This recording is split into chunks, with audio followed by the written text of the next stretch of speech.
everything to run smoothly, you have to have a governing body. So UNEB in this regard takes charge. So today we are going to be discussing the readiness of UNEB in regards to these examinations. Remember, this week we are starting off with a briefing. Senior 4, they are going to be starting off their first examination, which is always briefing. And later on we shall be having PLE and also UCE join the column to ensure that their examinations are fully done and completed. So today, to discuss the readiness of UNEB, is the principal examinations officer, who is Miss Rose Nabukenya, who's going to be taking us through how UNEB has been ready and of course what it takes for them. And by the way, you also should be knowing that you're actively involved in this to ensure that there is a smooth running of this particular period. So I want to introduce her to you. Of course, good morning, Miss Rose. Good morning, my brother. Oh yes, please do greet our people out there. Oh, thank you very much. Good morning, viewers. My name is Rose Nabukenya Mukasa, Principal Examinations Officer, as introduced. I'm so glad to be here once again. I've been here before and it is always a great moment. Wow. We thank you for hosting us to talk about what is going to be for the whole country for the next 2 months, and that is examinations. Okay. Yes, please. Interesting. Thank you so much. It's always a pleasure as well to have you here to share this knowledge. So we understand, just like I said, papers are taking course effective this week, and it is UCE that is going to be starting off the examination. So first and foremost, what is the landscape like? What is the ambience like right now, knowing that we are starting this week with these examinations? Thank you very much, brother. It is true that we are ready for these examinations, and indeed, as you have put it, we gave the public this timetable. They are aware that the UCE is beginning on Friday with a briefing of all the candidates countrywide, and the briefing should take in place at the schools. Head teachers, the teachers, parents, the public should be interested in this kind of briefing, where the candidates will be given the regulations that they're going to follow. They will be given the timetable and they master it, because once in a while some candidates forget that they have exams and dates. That done for the UCE, we have gone ahead to also brief the people who are very, very, very paramount in conducting this examination in the field. Those are the area supervisors. Oh yes. We spent the last week meeting them in the countrywide. We gave them the materials that they need, the basic materials that they need to use, and among them are the manuals that have our regulations and every guideline that they need to follow while conducting these examinations. We also met the security, we met the chief invigilators who were appointed. We met the teachers who will be part of this exercise. So we believe they are now ready for these examinations. We have also gone ahead because, brother, when we talk about these examinations, we are not looking at only one level. We are looking at the 3 levels we have. Yes. We have the primary, the secondary, where secondary this time has the A level and O level. And the O level has 2 sets, as you have maybe already learned. Yes, yes. We have the new lower secondary school curriculum, which is very new this year, and the old. So for the area supervisors, we are meant to be prepared for the UCE, the senior 4, and UCE. But we have also prepared for the primary, because the primary will also begin this month. Oh yeah. Overlapping the other examination, the UCE. So we have also met the district inspectors of schools, and these are the people that coordinate this examination on the ground in each and every district.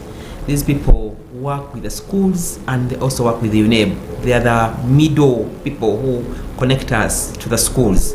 So we had a very instrumental seminar where we discussed the issues. The best way would be seeing the conduct of this year's examinations. We had very good plans with them, and I think we're also set in that line of the primary. We gave them the materials that they need to use, which they are also going to distribute to the schools. And we also gave them what they're supposed to use with the security. And we think in that line we are also set. All right. Yes. So regarding at the head office, the printing of these examinations is going on. it started 2 weeks back, or call it 3 weeks back. And you know very well that one is a very strict exercise. Yes. People are incommunicado. Nobody sees them apart from the head of the institution. So there is a smooth conduct. From the reports, of course, he has to report to us. Those of us who are outside, he gives us reports that everything is going on well. And to tell you the fact, yesterday in the meeting, the CEO told us that we are ready with the O-level examinations, for at least for the first 2 weeks. Oh. But the work is still going on. And of course, soon they are going to embark on the primary, which will be beginning at the end of the month. So for those in the communicado, you say, do not get out until the process is done? They do not talk to anyone. They have no phones. They don't get out. It is only the CEO who reaches out to them.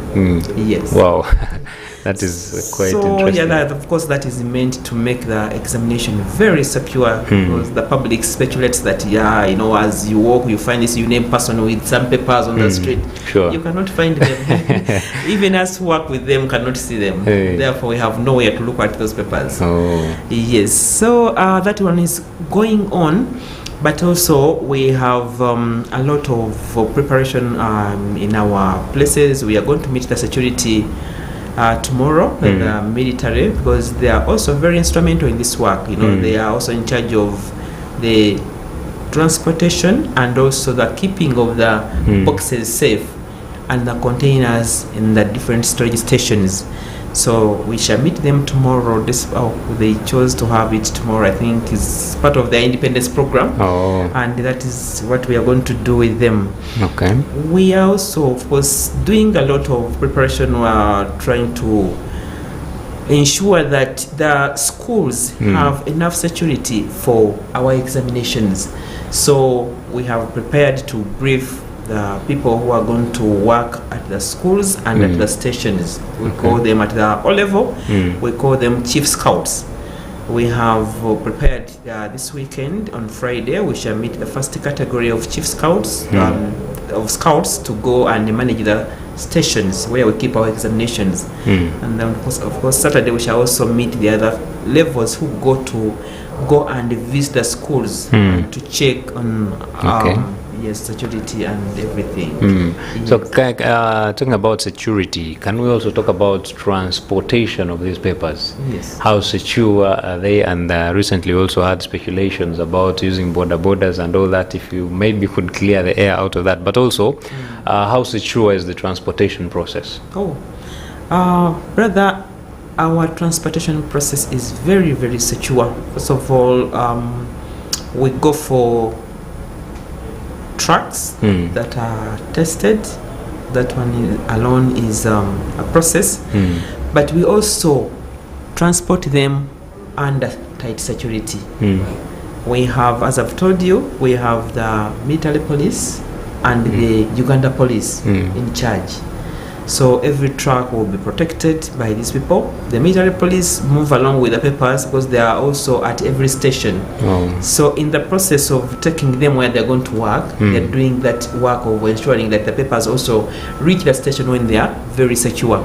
So plus the Uganda police, of course, their mandate is ensuring the safety of people and their property. That one is part of what they also ensure that it is secure, because it is sensitive Ugandan property.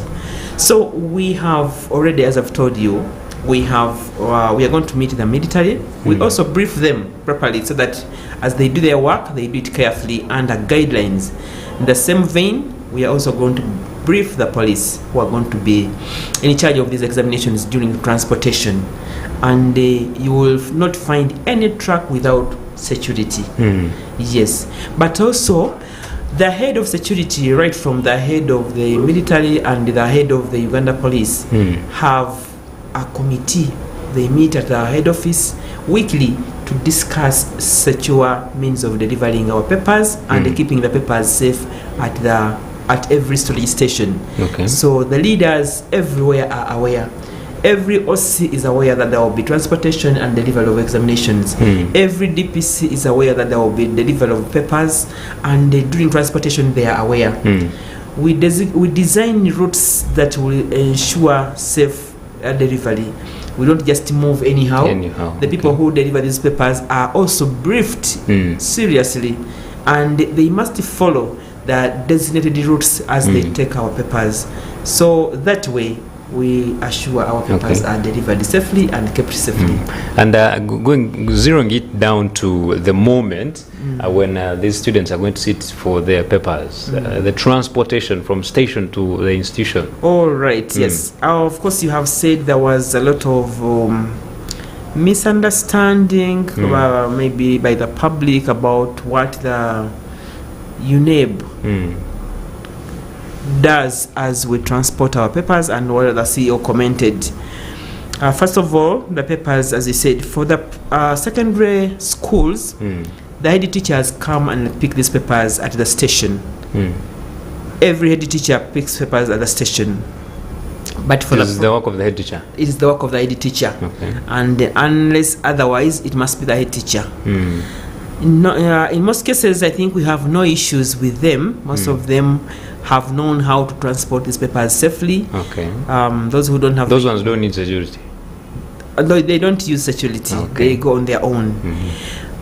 Problem has been with the primary, and I think the issue you are raising about the transportation that was in the public recently was about the primary. Primary examinations are transported differently from the storage station to the school.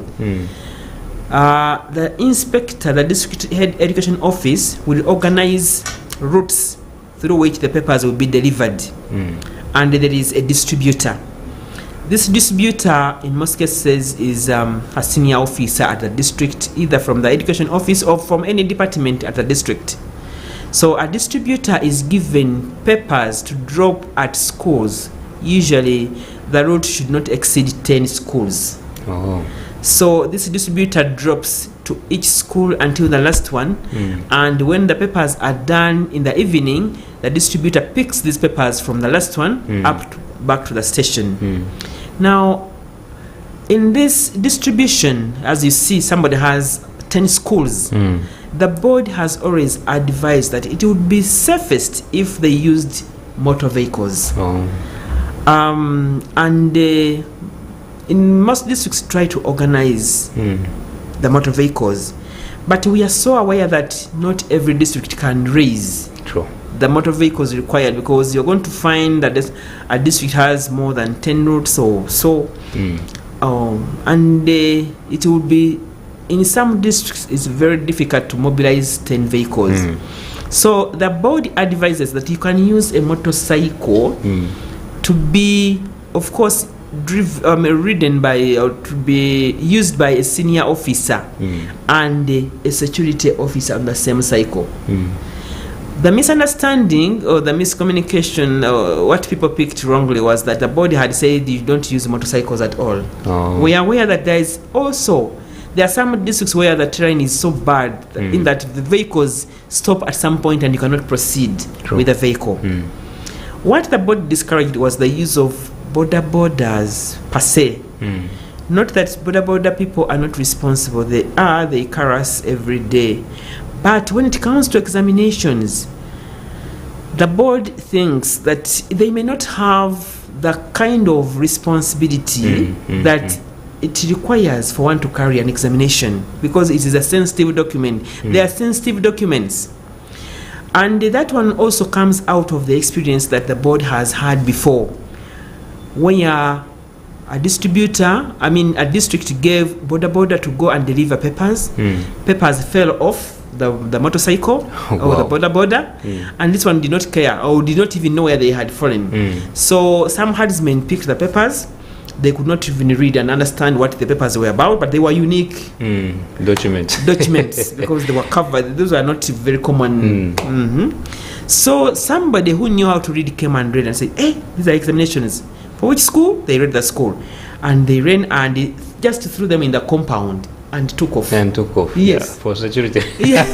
So that was very sensitive, and you can see if these herdsmen had decided to go and open in the forest somewhere and just abandon them there, it would be so bad for the country. So likewise, other things can happen. if somebody is not careful, it was being misused. Motorcycle usage was being misused by some people. They just call a border, give papers to tie on, and they go. Or they just put a security person and they go, and that was not very, very, very good. Okay. So the board still insists that you can use a motorcycle, use senior office at the district, where you can also put a security person, because these papers of the primary must be escorted by a security personnel, the police or any other person of security they have organized. That one is done under the guidance of the DPC and the OC at the station. So we need to understand that yes, motorcycles are not banned, but they must be used carefully, ensuring that there is a senior person carrying those examinations and a security personnel. If you hire a border, those are going to be 3 people on a motorcycle, and in most cases, and their luggage, they may not fit. True. But where they can mobilize motorcycles with whereby the senior officer is riding with the security, it is very fine. Yes. Okay. Now, last year I think it is last year when we had a scenario of delayed, the time of the start of the papers delayed because of the rains. Yes. How, because I understand, just like you mentioned, not every region is well off to do with vehicles and whatsoever. Yes. How are we going to address this not to have the similar issue? Because rain came and it delayed the papers. They could not transport the papers during rain because they had motorcycles that they were using. How is this going to be addressed this year? Because I understand it's a rainy season. Of course, brother, it is. And this is a natural happening where we have no control, but we continue to put in place measures. First of all, we are aware, like, yes, if it is rain and you have a vehicle, you will still move, because rain is never an excuse. This is why motor vehicles still they're important. Very important in this work. But even those who are going to use motorcycles are encouraged and advised to make sure they have heavy polythene where they wrap the papers. Okay. Yes, those question paper envelopes.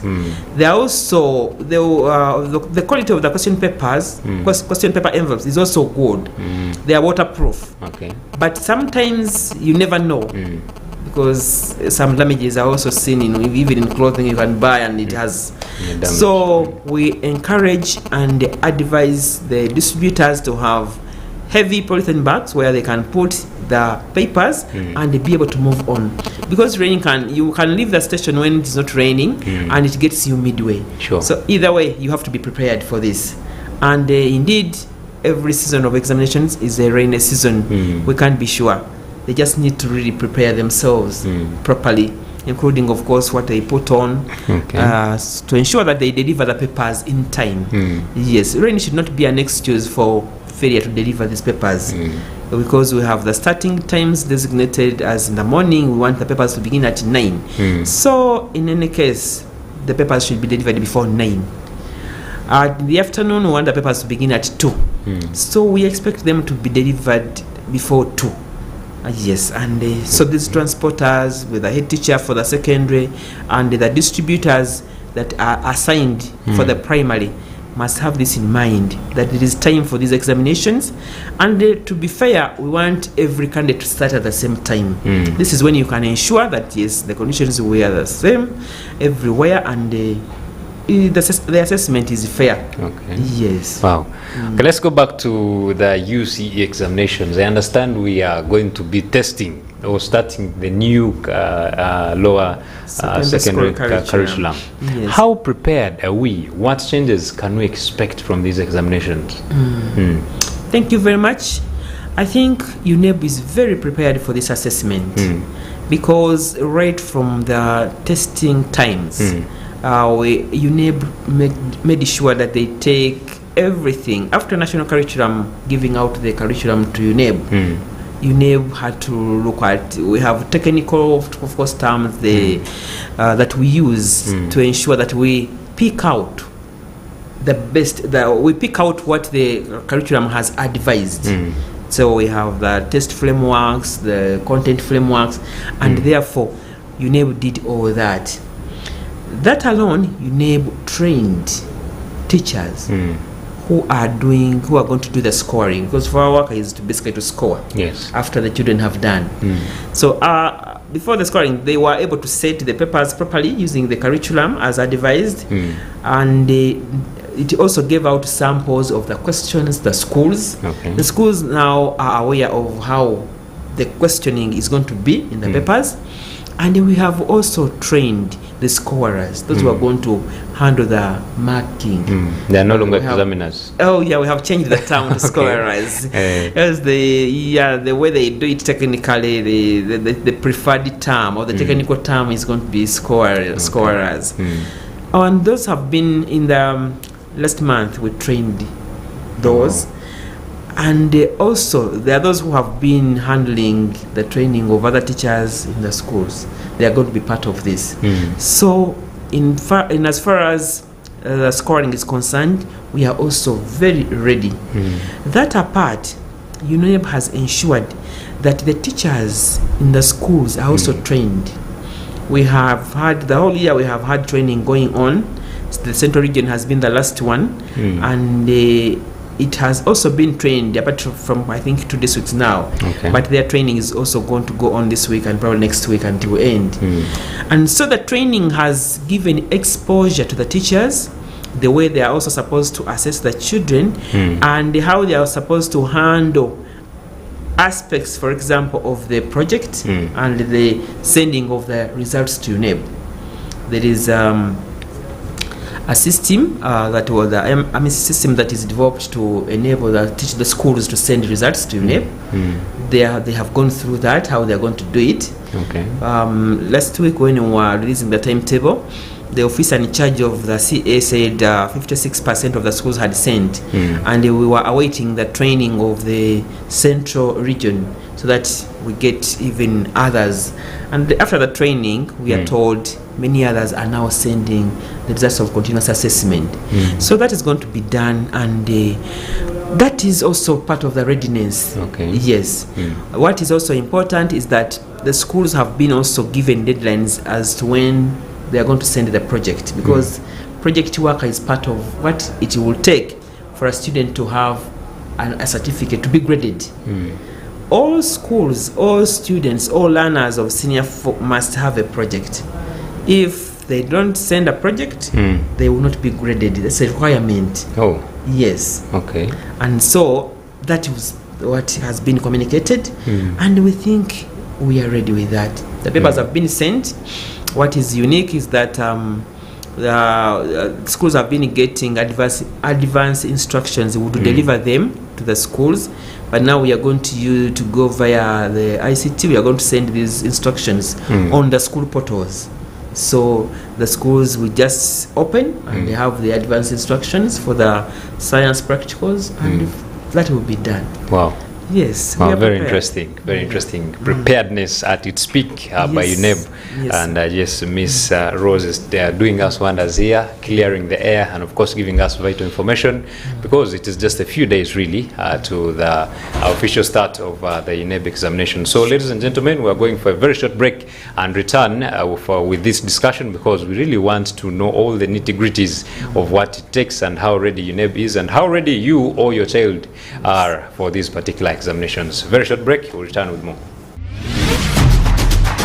Issues at hand, powered by Protea Hotel by Marriott Entebbe. Comfort and luxury at its best.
This is Church of Uganda Family TV, enriching lives.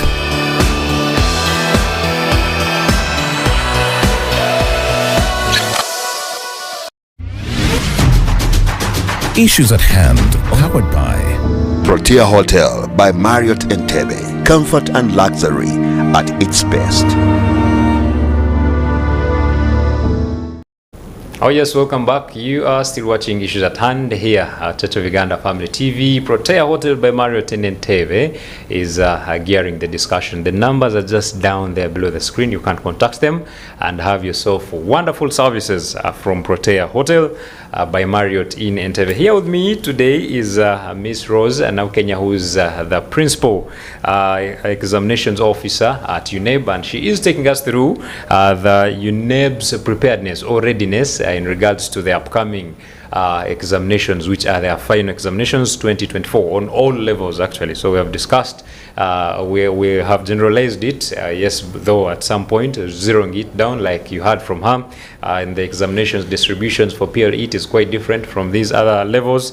Yeah, so the discussion is quite interesting. If you've not joined us for the first segment, please run to YouTube, get that link and enjoy the discussion, because it is helpful to you and me, specifically those who have children in these particular levels. But also if you're a child, I know some of you are already up there in terms to when it comes to digital things, so you can really follow that, and of course which will later help you in the smooth running of these examinations. So Ms. Rose, I want to ask about, I understand we're always themed. What is the theme for this year of the examinations? Thank you. Actually, I should have started with that. Okay. This year we have a theme which reads Embracing Security and Holistic Assessment of Learners in a Dynamic Environment. Okay. Brother, you can see here that UNEB has, of course, every year has a theme under which examinations are supposed to run and all activities. So this year we have taken security again as something very, very important. The security of our examination cannot get out of our hands, our thoughts. We have to ensure it is secure all times. But also, we are now looking at holistic assessment, putting into action the new lower secondary school curriculum. Because this curriculum is different. The way assessment is done is different from this other assessment in the old curriculum, yes, where memorization was the order of the day. We're looking at what children could remember they have learned and what they can remember, read and read. And by this time round, we have added other aspects of education. Okay. We're also looking at what children, apart from what they can remember, we're also assessing what they can do with their hands. Yes, that's why you see some subjects have got practicals. The practicals are different. They have also a project. All those are intended to ensure that we also test what the hands can do. And then thirdly, we also want to look at what they think, what they think in their heart, what the heart says. They will be able to produce that through the assessments that will be given. So that is the holistic assessment, just looking at the whole learner, the head, the hand, and the heart. And we are also looking at this environment which is changing every day. Today we have this is an era of technology. There are different technologies, there are different things in the world changing. Sure. So assessment is lined up in that kind of environment. Oh wow. As our theme. And it also calls up everyone. Because when we say embracing, we want you, my brother, here in the studio. We want the one on the street there, in the park, in parliament, in everywhere, to embrace this, to be part of the journey. Yes, we want everybody to participate in this journey. I heard you in your own words saying it concerns all of us.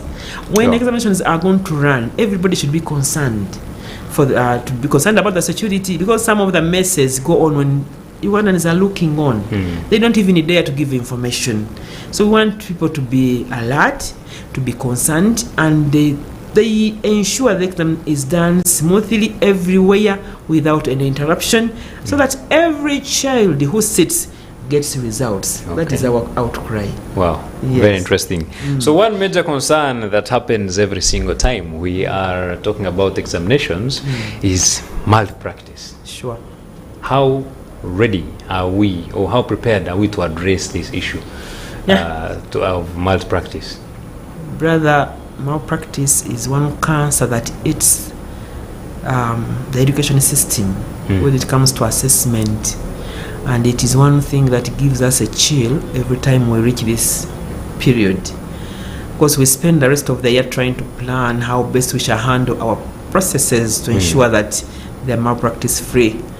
And therefore, as you put it, we are doing everything it can take to ensure that there is no malpractice in examinations, because as I have told you, when malpractice happens, some children lose results, and that to us is very bad. Even if it was one candidate, it is a big loss to this country. So we again have gone ahead to prepare people who will work with the children to ensure that the children are free from any interception or interruption or disturbance. We have put in place the invigilators, the chief invigilators, but also the scouts. The scouts basically go to the schools to check whether the children doing the examinations are the rightful candidates, because you know impersonation is a form of malpractice. You use a different person to do for you the examination so that you get results. Those are not your results. So we ensure that the scouts go with albums, because we have all the details of the candidates, we have their photographs, those who registered with us, and therefore when they go to the schools, they go with albums, and they will still go at all the levels. We have prepared these albums, and the scouts are also going to be briefed on how best they should go to the schools. Other people also go and check on the security of these examinations, and at the school level they check to see that there's no problem. We have different monitors at different levels. We have the security in the districts. They are also free to go and check on the schools as long as they move within the guidelines. Some people misuse this opportunity and they go beyond the guidelines. Like, let's say we had an incident where some security personnel wanted to be inside the room, take pictures, which is also against our rules. So our guidelines are to ensure that even when you are part of the biggest security of the country, you go and check on other schools within the guidelines. You don't go beyond what it takes to you to ensure that the candidates are secure in the classrooms. That one we have done very well. We have put in place the regulations. The UNEB Act is very active. We have ensured the schools access the act on their portals, and at every opportunity we sensitize the people involved about the usefulness of the act. What will happen if you don't behave the way the regulations are saying? There are so many sanctions for people who do not do the right job, and the payments, of course, are very heavy when it comes to malpractice. If, for example, it actually begins with these people who are purporting to be selling UNEB examinations. There are so many nowadays forums where people are saying, I have it, I have questioned this, and these people are acting in ignorance. They don't know that the law catches them even there. Even if it's not the right full examination, once you purport to be having a UNEB examination, you have touched where it pains most. And therefore it is not allowed. They are supposed to be cautioned. They must ensure that they don't do that, because they mislead the children and they mislead the public. And of course the public will say, UNEB examinations are everywhere, UNEB you're not doing anything, UNEB you're doing nothing, your examinations are on the streets, when actually they are not. But the public is duped every year. So the law goes on to those people who we are going to, the contracted professionals we are going to deploy. It also touches everyone, even me. Once I don't do my work well, when the scout doesn't do the work well, when the chief invigilator and the invigilators don't do the work well, even the head teachers don't do their work well, that law touches them. And nowadays, unlike the past, from 2021, then when that act was put in place, the fines are heavy. Yes, they talk in terms of currency points, and each currency points is 20,000. So there is where it will be about 20 currency points. Wow. When you calculate, you are in millions of shillings, 40 million or 20 million. That is not small money for an ordinary Ugandan. But these ordinary Ugandans who are also playing around with the examinations. So let me use the opportunity to call upon every one of us Ugandans to really ensure that we leave our children, our candidates to have an examination freed from malpractice. They should not disturb the children. Some parents sometimes get involved in even soliciting money to pay to the schools. They even ask the head teachers, how come you're not calling us now to, what are you preparing? And insinuating they have not mobilized them into money that will buy examinations. So dear fellow citizens, ladies and gentlemen, examinations are for children who have been registered to do them. We need to leave our children to do these examinations without any interference. Trusting them that they have been taught and they can do a good job. And to the teachers, when you have taught your children, leave them alone. Do not disturb them with things that are going to really bring them problems. Sometimes the teachers are not confident enough that they have done a good job, so they go looking for busasi breaks to give their children, so that they make wonders. That is not called for. I think it is really terrible, because somehow, somewhere, yes, parents are involved, and you find their board papers, and now I'm looking at a child in the examination paper who had already crammed a different paper aside of what they have on their desk. Yes, I think it is something parents should so really... sad. They end up setting their own questions. There's some fun made of historians, where a history student read Mirambo as a personality, and Mirambo as a personality was not said. So the child said, supposing it was Mirambo, and he wrote about that personality and the personality. Of course, that question cannot be marked, cannot be given points. It would be a waste of time. So malpractice is bad. It is it comes out in many forms. External assistance. People prepare papers to even throw in the classrooms. They want to still question papers and go and work out answers and give the children. All that disturbs the candidates. And to the candidates, if you have chance to listen into this program, there are also other problems inside the room. You may want to look at your friend's answers, and that is collusion or copying. That you do is dangerous. The two of you are going to lose out in this. But we think we have not lost it all, and we have hope in the new curriculum, especially at all level now. We don't think there will be room for copying in the new curriculum. And if people go daring into this, then it will be berserk. Because this curriculum is going to give children to think on their own. And the way you think about an aspect is not the way I think about it. Totally so we expect different presentation altogether.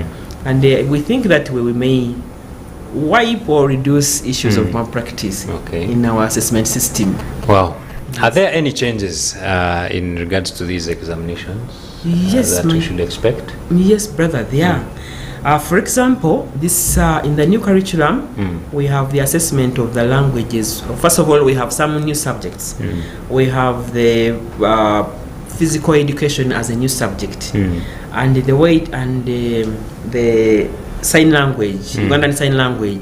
These are coming up as new subjects, and they are going to be assessed. Candidates have registered for them. And then there are some old subjects whose assessment has changed. For example, French and Arabic, and Latin. Apart from assessing them with pen and paper, we have also gone to the listening and writing. Already, these ones have started. Or they are ongoing. The assessment is ongoing right now as I talk. For the physical education, it also started. The candidates who registered for physical education already started their papers in this kind of assessment, where the scorers go to the field and they see what the children are able to do. So these are coming up as new ways of assessing the Latin and Arabic, and of course the new subjects, as I've told you. You did talk about registers when we are in the break, and calling upon institutions to bring registers to showcase their registers.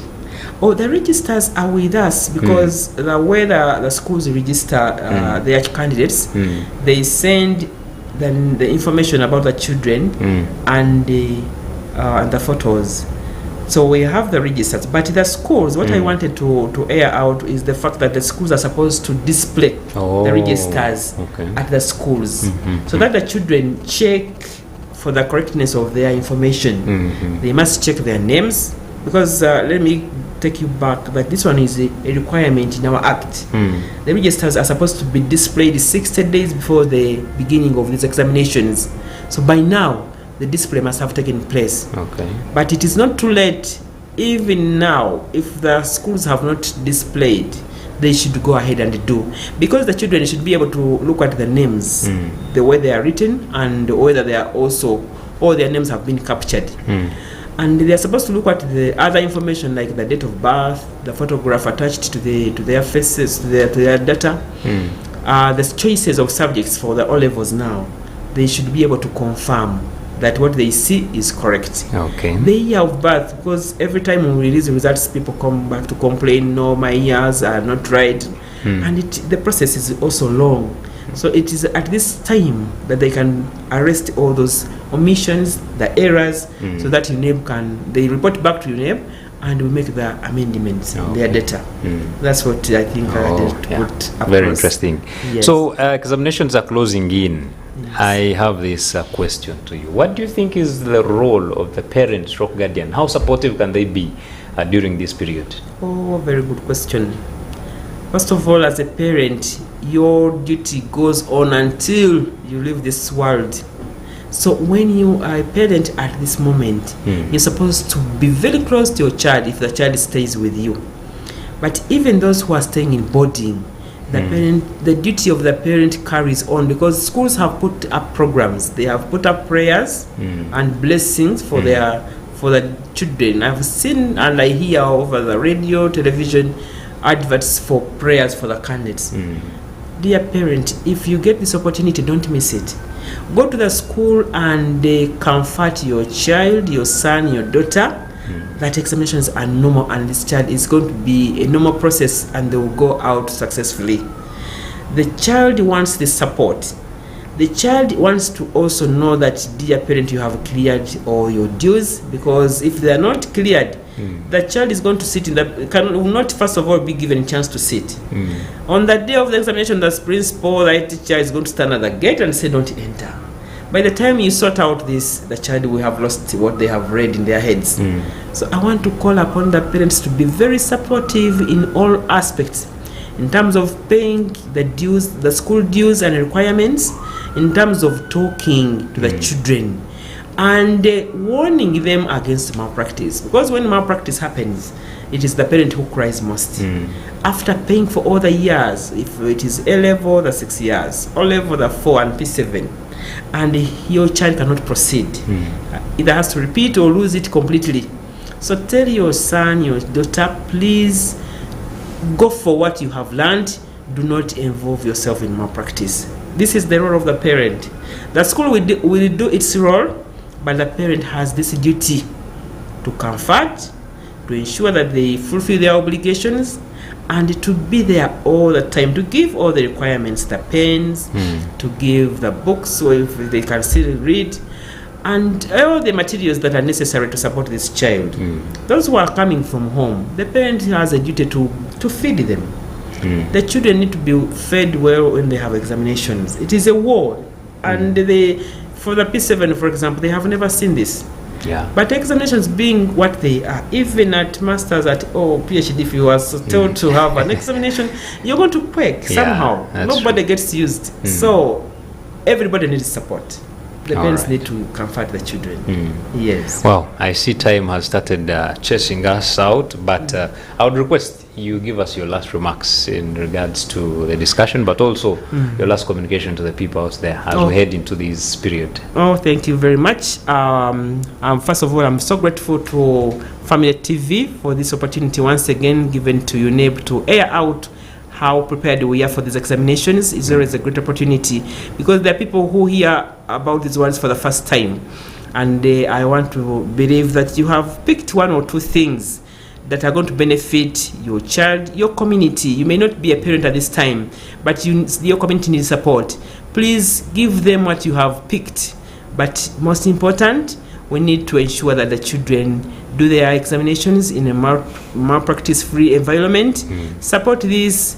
Give UNEB reports as much as you can, where you suspect trouble, where you see things not going on well, where schools have relaxed. please be part of the community and ensure that they do their work. To the board, I want to be grateful to our CEO, Mr. Dong, and the team, my director and everyone, for the work going on. We also pledge to serve this community, to serve this country at our best. We must ensure that all the children get these examinations in time. We want to ensure that all the children do the examinations. Whoever has been prepared should be able to do. I want to thank the CEO. He has given opportunity for the many. This time round, it was up to the very last that people did not register, and they have been given a chance to register. To those who are going to do all the curriculum, they were given opportunity. Those who had missed out the senior 4, those who had failed, and I think this was a great opportunity to be picked, and I want to thank UNEB for this. I want to say we are prepared for these examinations. We have reached out to everyone in this country. We have been to all corners of this country, call it Moyo, Kisoro. Everywhere we have gone, we have briefed the people who are going to handle our examinations. And for the new curriculum, we have prepared you people, and we are still talking to you. It is still work in progress, of course, as you have known. Don't give up, don't lose hope. We are preparing everybody. I want to send birthday greetings to Madam Jennifer Kalde, the head of the communication at UNEB. Oh, wow. That she should enjoy her years. Thank you very much. Thank you so much. Yes, indeed. Happy birthday, Madam Jennifer Kalule. We always have her here so often to discuss matters of UNEB. But well, we want to appreciate you, our viewer, and also appreciate you, Ms. Rose, for joining us here today. Basically, the biggest information I can give is UNEB is ready. My question to you, the candidate, is, are you ready? And to the parents or guardians, how supportive have you been, or how supportive are you to these children in this period of time? So the timetables are out. You know when you're going to start your exams. We want to wish you the very best in these examinations. Please go and represent us out there. They always told us, go and make us proud. So I also want to tell this to you, go and make us proud when sitting for these examinations. We cannot go past this. My name is Luke Majumbal Naitwe, and remember, we are powered by Protea Hotel by Marriott in Entebbe. I want to wish you a lovely day and a lovely week coming up.